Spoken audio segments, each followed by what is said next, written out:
विद्यार्थियों, आपका स्वागत है। मैं अवधेश प्रजापति आज आपको घनाभ से संबंधित दो सवाल बताने जा रहा हूं।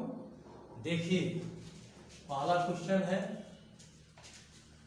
एक घनाभ की भुजाएं 5 सेमी, 4 सेमी, 3 सेमी है।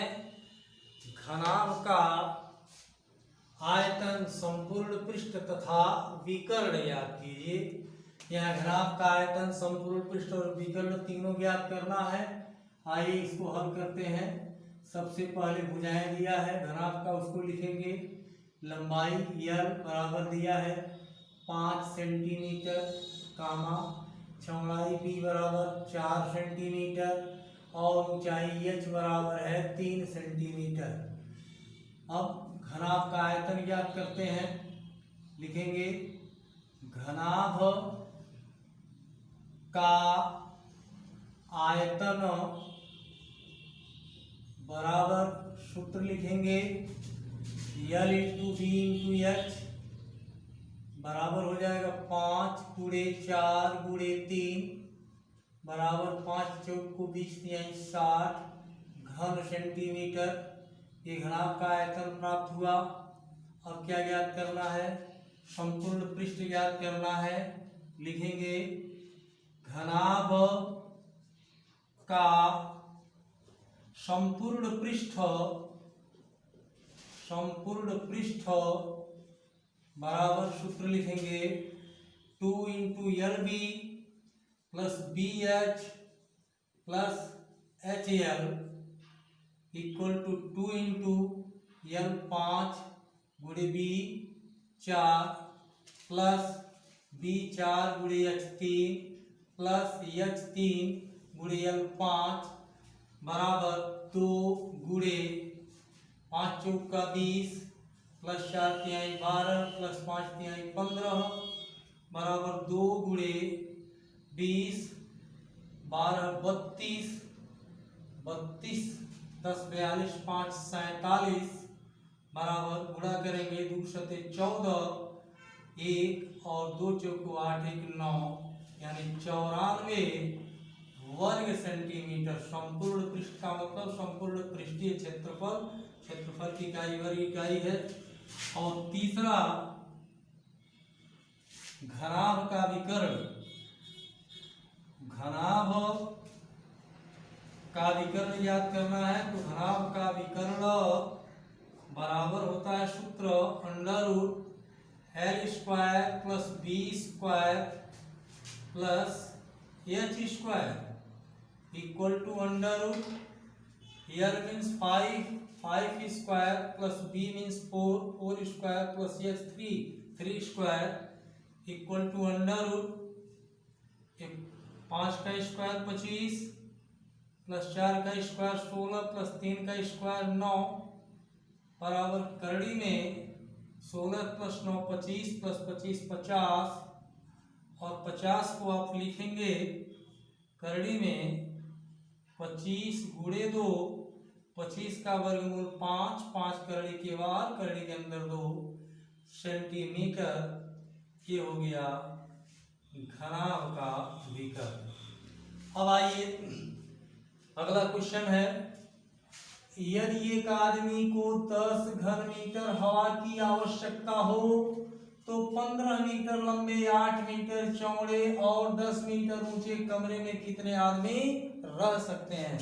एक कमरा है, उस कमरे की लंबाई 15 मीटर, चौड़ाई 8 मीटर और ऊंचाई 10 मीटर है।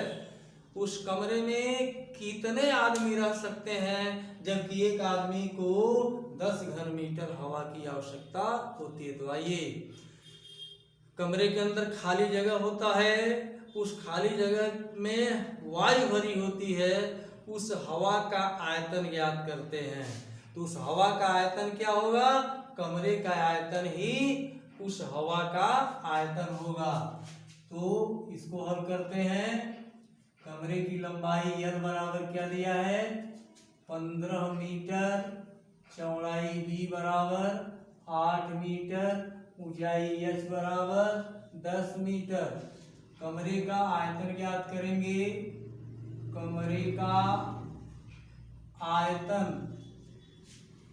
बराबर L into B into H equal to 15 into 8 into 10। ये कितना होगा 15/120। एक जीरो और बढ़ जाएगा, इतना घन मीटर।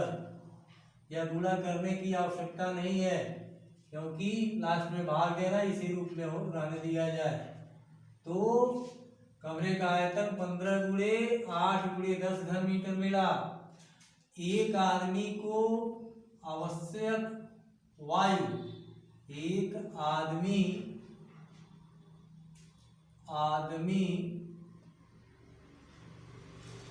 को आवश्यक वायु बराबर कितना है 10 घन मीटर। अब देखिए कमरे का आयतन इतना प्राप्त हुआ 15 गुणे 8 गुणे 10 घन मीटर। कमरे का आयतन मतलब कमरे के अंदर के वायु का आयतन इतना मिला और एक आदमी को इतना वायु चाहिए, तो उस कमरे में कितने आदमी रह सकते हैं?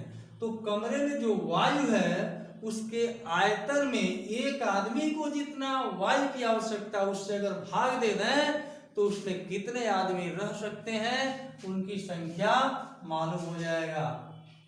तो लिखेंगे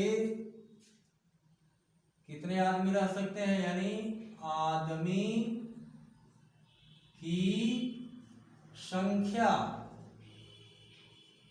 बराबर कमरे का आयतन, कमरे के वायु का आयतन बटे एक आदमी को